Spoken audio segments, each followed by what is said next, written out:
Delicious recipe मैंने पहले कभी नहीं शेयर करी। आप सोच रहे होंगे इतने दिन से व्लॉग नहीं आ रहे।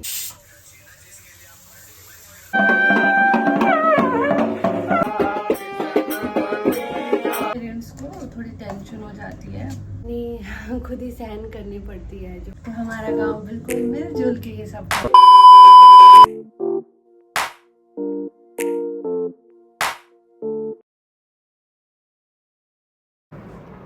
तो hi everyone, welcome back to my channel Nonu Sharma बिश channel. Hope you all are doing well. मैं भी ठीक नहीं हूँ, मैं बहुत ज़्यादा बीमार थी। कुछ दिनों पहले की क्लिप्स है इवनिंग की जो मैं आपको दिखा रही हूँ, जो मैं बहुत ज़्यादा बीमार हो गई थी और घर पे कोई नहीं थी, वीरेन जी भी नहीं थे। मैंने जैसे तैसे हिम्मत करी, मुझे बहुत कोल्ड फीवर एंड कफ़ हो गया था, तो मैंने जैसे जैसे हिम्मत करी चाय बनाने की, क्योंकि मैं कुछ नहीं खा पा रही थी। तो मैंने चाय के साथ थोड़े बिस्किट डुबाए और मैं यहाँ ना आपके सामने थोड़ा हैप्पी कोशिश कर रही हूँ, बट मैं अंदर से बहुत बीमार थी। और जब आप बीमार होते हो ना तो काम बढ़ते रहते हैं। और फिर से मैंने जब चेक करा 101 फीवर, मुझे 2-3 दिन से बहुत फीवर आ रहे थे और 101 से तो कम हो ही नहीं रहा था। तो फिर मैं ना घर पे मेडिसिन बॉक्स बना के रखती हूँ, आपको दिख ही रहा होगा। बहुत सी मेडिसिन मैं खुद रखती हूँ, मुझे थोड़ा ये रहता है कि कुछ रख लो अपने पास। इलेक्ट्रोलाइट भी रखती हूँ मैं अपने पास, एंटीबायोटिक्स वगैरह कुछ ना कुछ रखती हूँ। थोड़ी बहुत मेडिकल की नॉलेज होने की वजह से मैं ये सब रखती हूँ। और मैंने अपने लिए ये हाइड्रेशन के लिए बना दिया। उसके बाद देखो मेरी हालत, इतना कोल्ड हो रहा था और मुझे ना कॉम करने तक की हिम्मत नहीं हो रही थी। उसके बाद मैंने ली मेडिसिन और मैंने सोचा अगर मैं अभी भी ठीक नहीं हुई तो मैं नेक्स्ट डे अपना चेकअप करवाने जाने ही वाली थी। मुझे 3 डेज़ हो गए थे फीवर होते होते। मैं कहा अब 3 दिन से ऊपर मैं नहीं देखूँगी, मैं चेकअप करवाने चले जाऊँगी। लेकिन मैंने मेडिसिन भी नहीं ली थी 3 दिन से, मैं अभी जाके ले रही थी। मैं सोच रही थी ऐसे कि खुद से ठीक हो जाए, मैं कोशिश कर रही थी कि मेरी इम्यूनिटी बहुत अच्छी हो और मेरे एंटीबॉडीज़ ऐसी बन जाएं कि खुद से रिकवर हो जाए, पर नहीं, मैं बहुत लो इम्यूनिटी वाली हूँ। और ख़ासकर कोविड के बाद तो इतनी गंदी इम्यूनिटी हो गई है मेरी कि मैं थकान होने पे भी मुझे फ़ीवर आ जाता है। और यहाँ मुझे दवाई बहुत कड़वी लगी इसलिए मैंने इतना गंदा मुँह बनाया।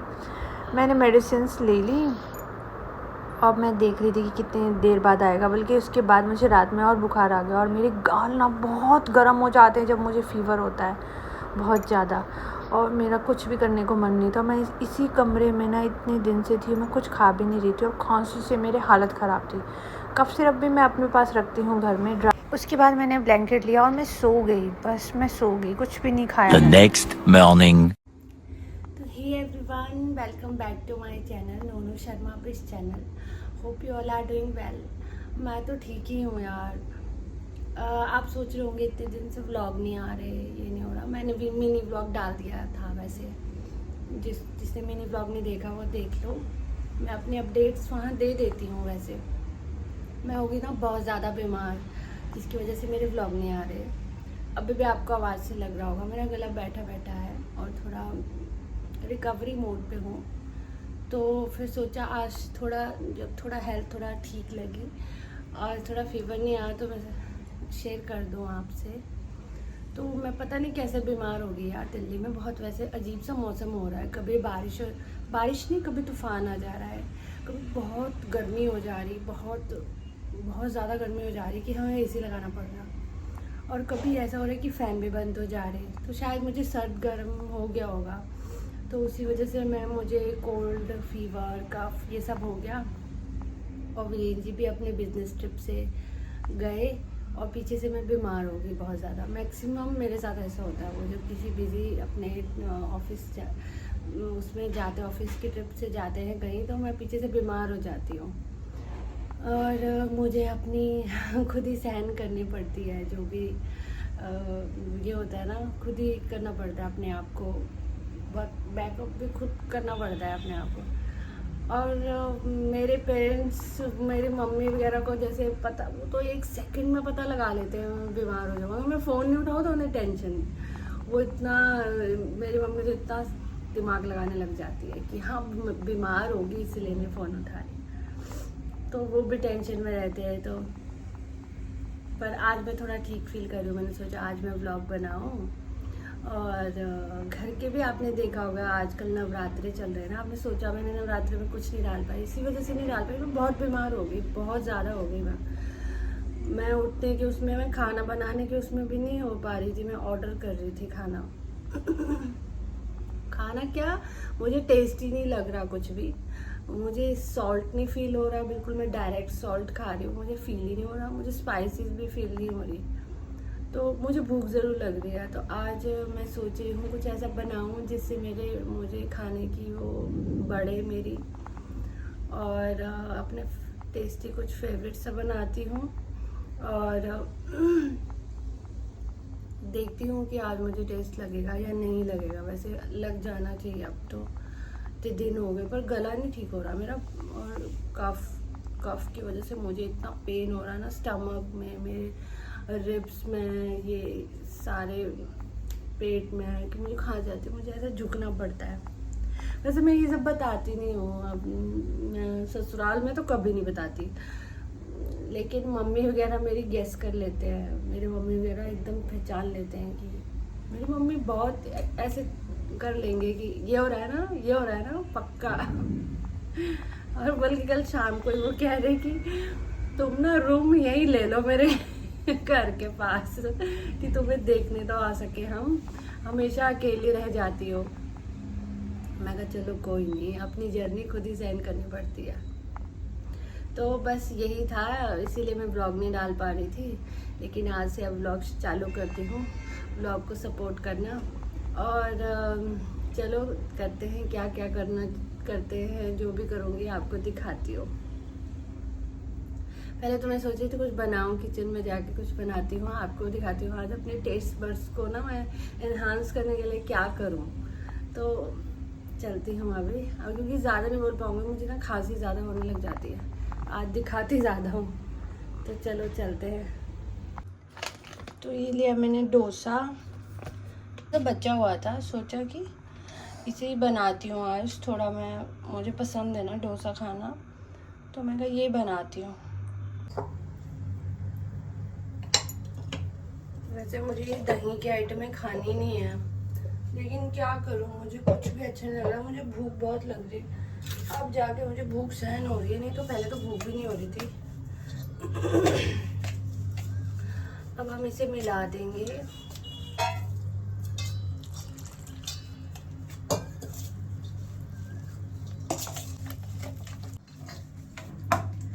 बीमार होने की वजह से ना कुछ खाने का मन नहीं हो रहा था, और मेरी मम्मी क्या कह रही, जैसे कि मैं बाहर का खाना बहुत पसंद करती हूँ ना, उनको पता है, हमेशा से तो वो कहती है बाहर का क्यों खाती है, बाहर का क्यों खाती है, लेकिन अब जाके कह रही है कि तो ऐसा करना, ऐसे कैसे खाने का मन नहीं हो रहा, तो कुछ खा भी रही है, मैं नहीं खा रही, सोच रही कि मैं बीमार हूँ, मैं नहीं खा पा रही होंगी। जैसे पेरेंट्स को थोड़ी टेंशन हो जाती है, कह रही कि पिज़्ज़ा मंगा ले, पिज़्ज़ा, हाँ वो पिज़्ज़ा तुझे बहुत पसंद है, पास्ता मंगा ले, वाइट सॉस पास्ता।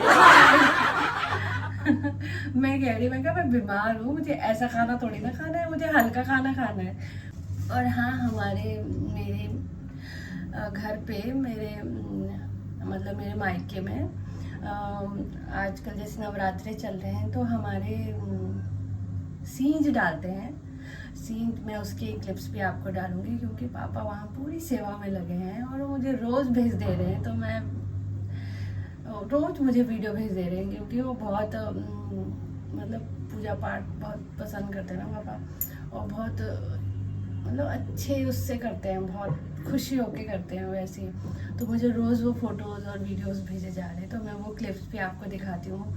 सींज होता है, जो गांव के देवी देवता होते हैं ना, कुलिष्ट और कुलदेव, उन सबको जितने भी होते हैं अपने, उन सबको एक स्थान पे इकट्ठा करते हैं, और 5 से 7 दिन की ये होती है उनकी शक्तियों को बढ़ाने के लिए। जैसे हमारे तो नए मंदिर बनाए हैं उनके, तो उसको प्रतिष्ठा करनी होती है ना, उसके लिए सारे उनको इकट्ठा करा है। फिर उनकी ना कहते हैं शक्तियाँ बढ़ जाती है जब ये सब करते हैं। अब ज़्यादा मुझे इसके बारे में नॉलेज नहीं है, मम्मी जितना बताया था मैं ये आपको बता दे रही हूँ। मिल के करते हैं, जैसे एक गांव पूरा मिल के ही होना चाहिए ये सब। तो हमारा गांव बिल्कुल मिलजुल के ये सब कर रहा है। मैंने पहले भी बचपन में ये सब देखा है, तो बहुत अच्छा, बहुत मतलब इतना अच्छा वो हो जाता है ना, पॉजिटिविटी इतनी अच्छी हो जाती है ना, इतनी अच्छी हो जाती है। तो मैं सोच रही थी कि आपसे भी ये क्लिप शेयर करूं। तो चलो पहले आप वो भी देख लो और उसके बाद मैं आपको ये भी शेयर करूंगी। तो हैंड ओवर देती हूँ मैं पापा को।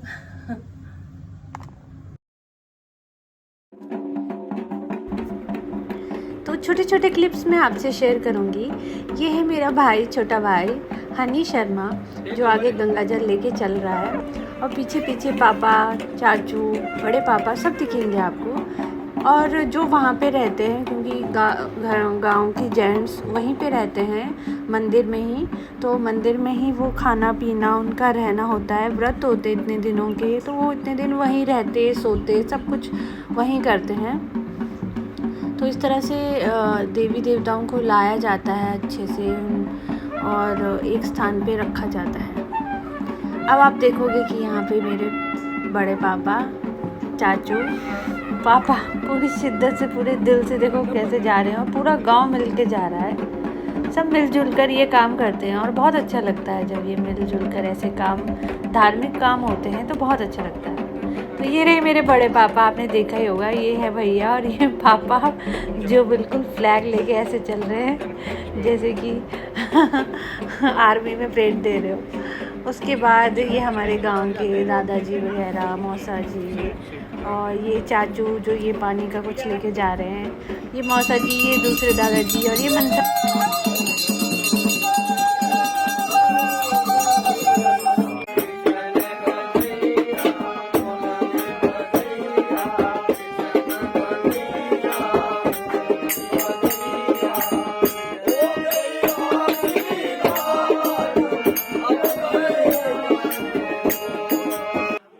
तो ये हमारा मेन टेंपल है, जो हमारे कुलिष्ट भोलेनाथ जी का है। इनकी स्टोरी तो बहुत ही अलग है, कभी आपको बताऊंगी, बहुत अच्छी है। ऐसे मिलके सब काम करते हैं, सारी देवी देवताओं को यहाँ इकट्ठा किया जाता है, और सात स्थान कहा जाता है इन्हें, क्योंकि ये 7 देवी देवता है। तो गाइस, मैं तो अभी नहा धो के आ गई हूँ, और आपको वीडियो कैसे लगी जो पापा ने शेयर करी? अच्छी थी ना? इस तरह से हमारे मंदिर की मतलब काम निभाए जाते हैं। मैं थोड़ा नहाए आज, गर्म पानी की थोड़े सेक लगाए। अभी मैं डोसा बनाने आ गई, क्योंकि इसे थोड़ा रेस्ट पे रखना था, और मैंने दाल, चने की दाल भिगोई हुई थी। तो मैं सांभर ज़्यादा खट्टा मीठा तो बना नहीं सकती, क्योंकि खट्टा मुझे खाना नहीं है। तो सिंपल सी दाल और थोड़ा सा वेजिस को मिला के मैं सांभर बनाऊंगी।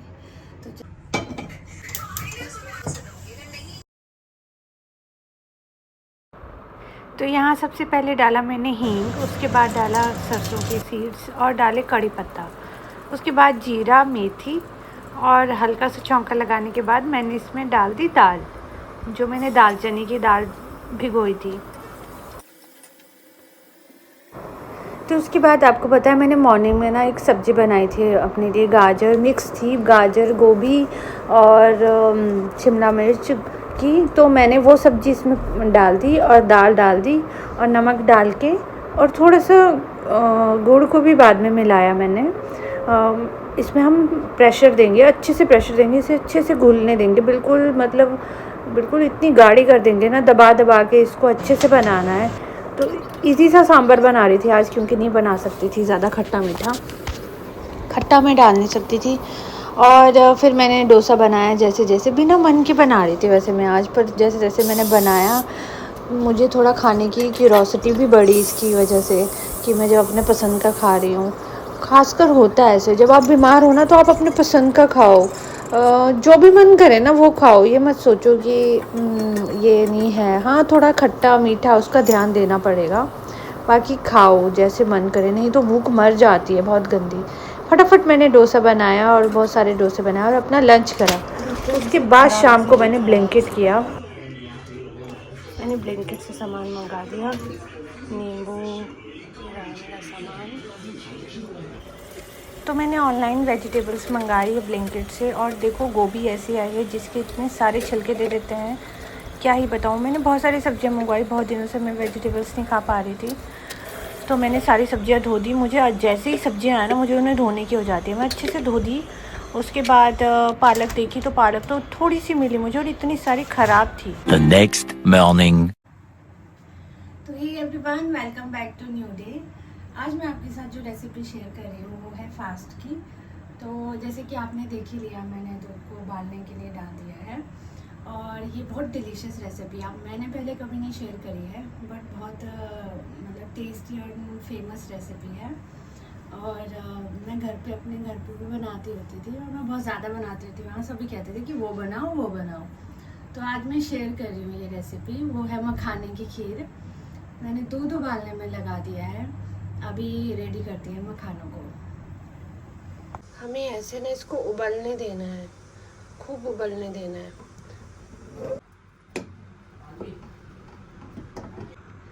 ये लकड़ी की है ना, ये इस पे ऐसे रख दोगे तो दूध ऊपर नहीं आएगा। है क्या ये एक। अब मेरा दूध ना अच्छे से चढ़ गया है। अब मखाने रेडी करते हैं अपने। तो यहाँ लिया मैंने पैन, उसमें डालेंगे घी थोड़ा सा, बिल्कुल जरा सा। थोड़ा सा मखानों को रोस्ट करना है।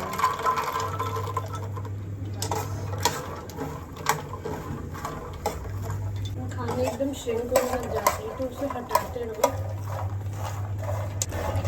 बस इसे हल्का सा घी में रोस्ट करना है, क्योंकि घी की ना बहुत अच्छी खुशबू सी आती है। ज़्यादा हमें इसे क्रंची नहीं करना है। तो अब मैं इसे बंद कर दूंगी। मेरा अच्छे से घी बन गया है, सब में शाइन सी आ जाती है इनके ऊपर। इससे पता लग जाता है कि इसमें घी लग गया है। अब ये रोस्टेड हम इसमें डालेंगे। और ना हमारा देखो गाढ़ा हो गया है ना, हमें बिल्कुल गाढ़ा भी नहीं करना है, कम भी नहीं करना, पर थोड़ी सी इसकी वो जैसे मलाई जैसी बन जाए, जैसे क्या कहते हैं इसको, कढ़ जाए ना जब अच्छे से, ऐसे मलाई सी आने लग जाए, इतना हमें इसको कढ़ाना है। ये दूध ना टेस्टी होता है इसलिए इसको कढ़ाते हैं। हम इसमें डालेंगे मखाने।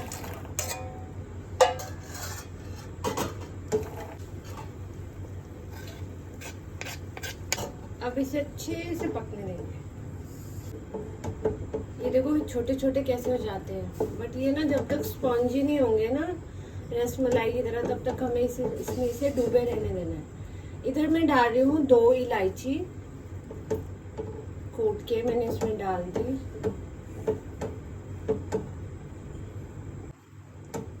तो देखो दूध हमारा इतना गाढ़ा सा हो गया। अब ये ना गाढ़ा होने के लिए काफी है। अब हम इसमें और दूध डालेंगे।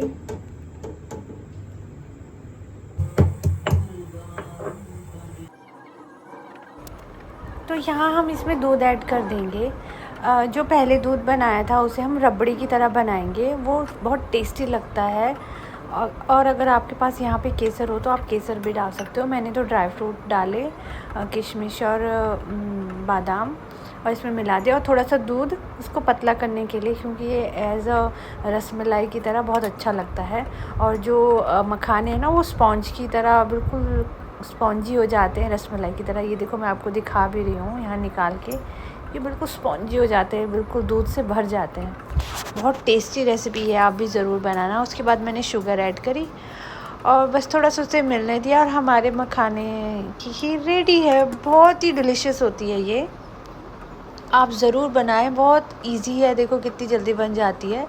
व्रत में भी आप इसे खा सकते हो, फास्ट में भी, और ऐसे मीठे की तरह भी ले सकते हो। तो हमारी देखो मखाने की खीर कितनी अच्छी बनी है, बहुत टेस्टी भी लग रही है। बिल्कुल रसमलाई की तरह लगती है ये खाने में, और रबड़ी सी लगती है ये दूध। तो हे गाइस, कैसे लगी आपको मेरी मखाने की खीर। और अभी मैं आ गई हूँ रूम पे सोने अपने, और वैसलीन लगा रही हूँ। तो मखाने की खीर कैसी लगी? बहुत ही डिलीशियस होती है, बहुत ही अच्छी होती है। आप भी घर पे ट्राई करो और मेरे ब्लॉग को लाइक कर देना। पूरा ब्लॉग कैसे लगा ये भी ज़रूर बताना। और थैंक यू फॉर वॉचिंग और thank you for coming here. और कैसा लग, क्या क्या आपको बेस्ट अच्छा लगता है वो ज़रूर बताएं। वीडियो को लाइक कर देना, शेयर कर देना एंड सब्सक्राइब तो आपने किया ही होगा और बहुत से बहुत शेयर कर दो। मैं कुछ दिनों से व्लॉग नहीं बना पा रही थी क्योंकि मैं बीमार थी, इसीलिए मैंने ये छोटे छोटे क्लिप्स ले रखे थे कि मैं आपको बता सकूं, आपको शरटी दे सकूं कि हाँ सच में मैं बीमार थी। तो व्लॉग को अब एंड करती हूँ। Thank you for watching. मिलते हैं नेक्स्ट व्लॉग में। Till then tata bye bye.